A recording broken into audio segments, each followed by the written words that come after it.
देवरी आमगाव विधानसभा क्षेत्राचे आमदार सहस्राम करोटे यांच्या हस्ते देवरी तालुक्यात 7,50,00,000 रुपयांच्या विकास कामांचे भूमिपूजन करण्यात आले आहे। यात अतिदुर्गम भागातील डांबर रस्ते आणि नाल्यावरील पुलांचे बांधकाम करण्यात येणार असल्याची माहिती आमदार सहस्राम करोटे यांनी दिली आहे।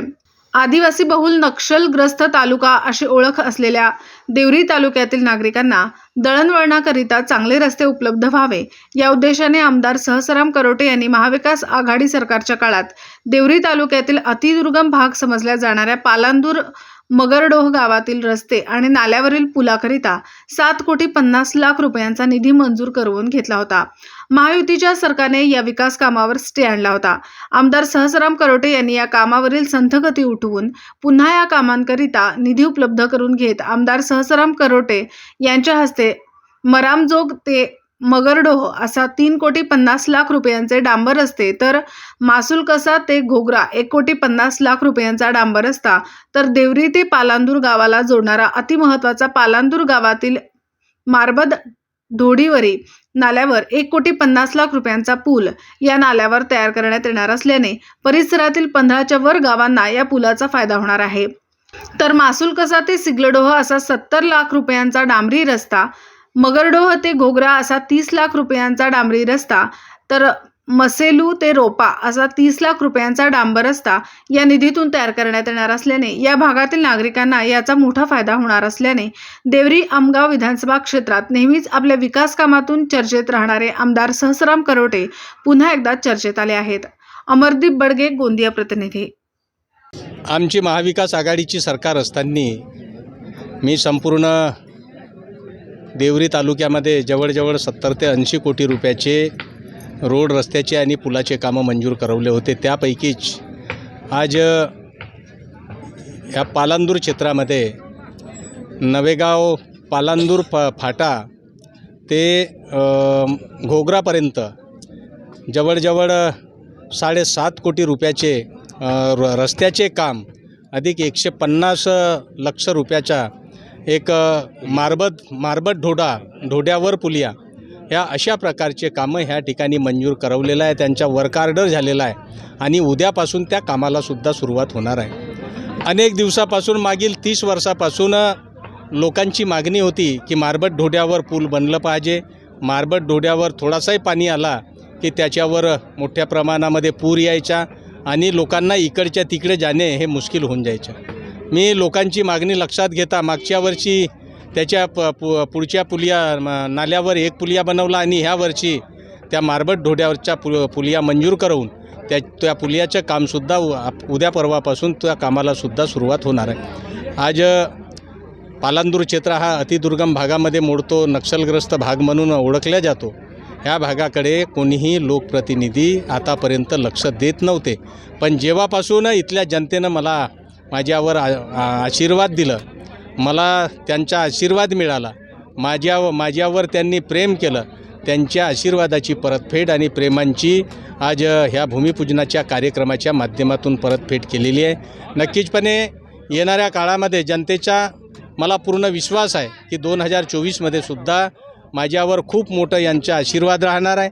मला पुन्हा विधान भवनामध्ये पाठवण्याचं काम इथल्या जनतेचे माध्यमातून होणार आहे आणि पुन्हा मी आमदार बनल्याच्या नंतर ह्या क्षेत्राचा माझ्याकडे एक रोडमॅप तयार झालेला आहे।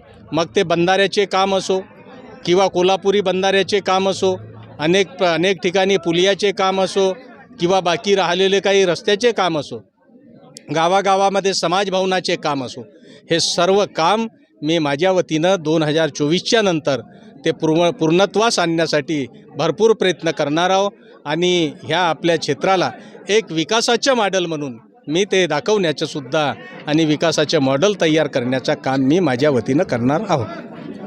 भास्कर तुलाराम निकोडे, मी आता 9वा वर्ष चालू आहे पालांदूर ग्रामपंचायतमध्ये तंटामुक्त अध्यक्ष म्हणून कार्यरत आहो।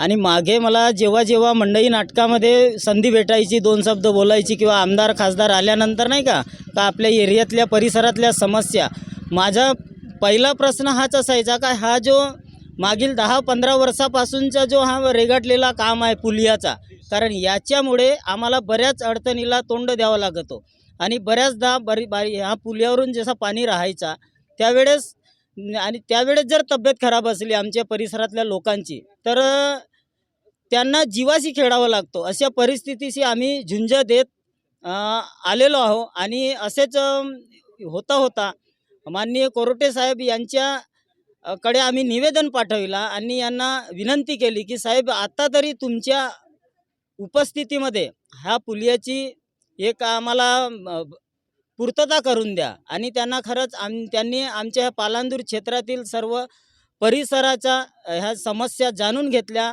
आणि ह्या पुलियाची कितपत गरज आहे आणि नाही आहे याच्याकडे लक्ष देऊन त्यांनी हा पुलिया मंजूर केला आणि आज इथं त्यांच्या हस्ते ह्या पुलियाचं उद्घाटन झालं. आणि ह्या प्रसंगी मी सांगेन की नुसतं उद्घाटन केल्यानं नाही, पण कोरोटे साहेबांना सुद्धा मी सांगू इच्छितो की तातडीनं म्हणजे आता नेमकं 3-4 महिने बाकी आहेत पाणी पडायला, तर त्याआधी हा पुलियाचं काम पूर्ण व्हायला पाहिजे. आणि हा जर पूर्ण काम झाला तर येणाऱ्या विधानसभेमध्ये आम्ही कोरोटे साहेबाला अजून ह्या परिसरामध्ये भरपूर आशीर्वाद किंवा मताने आम्ही त्यांना निवडून देण्याची ग्वाही ह्या परिसरातील ह्या पालांदूर ग्रामपंचायतील तंटामुक्त अध्यक्ष या नात्याने मी ग्वाही देतो. आणि माझे नाव प्रेमचंद द्वारकाप्रसाद गुप्ता. ह्या पुलियामुळे पावसाळ्यामध्ये इटियाडो धरण भरल्यानंतर आमच्या कमीत कमी 15 गावाच्या इथून म्हणजे येणे जाणे बंद व्हायचे. आणि त्या पावसाळ्याच्या कालावधीमध्ये एखादा व्यक्ती जर बिमार पडला, आजारी पडला, तर त्याला बाहेर नेण्याची आम्हाला फार म्हणजे तकलीफ व्हायची. जेव्हा कधी आम्ही या पावसाळ्यामध्ये ह्या पुलियावरून इथं यायचे त्यावेळेस डोक्यावर आपला जीव घेऊन सिने आपण इथं निघत होतो. माननीय आमदार साहेबांना आमची करडीची विनंती होती आणि हा 10-15 गावातील सर्व जनतेने आमदार साहेबांना आग्रह केला की बा आमच्या हा पुलिया तुमच्या काळामध्ये झाला तर समोरच्या निवडणुकीमध्ये आम्ही तुम्हाला पूर्ण प्रतिसाद देऊन पुन्हा आम्ही निवडून आणून. आणि आमदार साहेबांनी आमच्या विनंतीला मान दिला आणि आज ह्या पुलियाच्या भूमिपूजन झाला. आमदार साहेबांना मी विनंती करतो की पावसाळा लागण्याच्या अगोदरच ह्या पुलियाच्या स्वतः येऊन ते लोकार्पण करतील आणि आम्हाला होणारा पावसाळ्याचा त्रास दूर करतील हीच मी अपेक्षा बाळगतो. मेरा नाम आसाराम पालीवाल है। इस गांव में 35 साल पहले मैं आया था। उस दिन से आज तक ये पुलिया की बहुत तकलीफ होती थी। कई लोगों को जब मैं गाड़ी चलाता था तब यहाँ पे कई लोगों को पुलिया के वजह से 2-2, 3-3 फुट के ऊपर से उनको उठा करके इस पार से उस पार करना पड़ता था हमारे लोगों को, और बाद में उनको दवाखाने पहुँचाना पड़ता था। और 35 साल से यहाँ के लोगों ने, हम लोगों ने बहुत परिश्रम किया, लोगों ने आमदार खासदार को बताए, तो आज तक पुलिया बना नहीं। परंतु अभी हमारे आमदार सम्मानीय कोरोटे साहब की मेहरबानी से ये पुलिया की मंजूरी मिला के लाए, उनको मैं धन्यवाद देना चाहता हूँ। हमारे 15 से 20 गांव की जनता आज इस पुलिया बनने के बाद बहुत सुखी होने वाली है। आने जाने का रास्ता मिलेगा और सामने के विधानसभा में यहाँ की जनता का बोलना है कि पुलिया जो बनाएगा उनको हम वोट देंगे।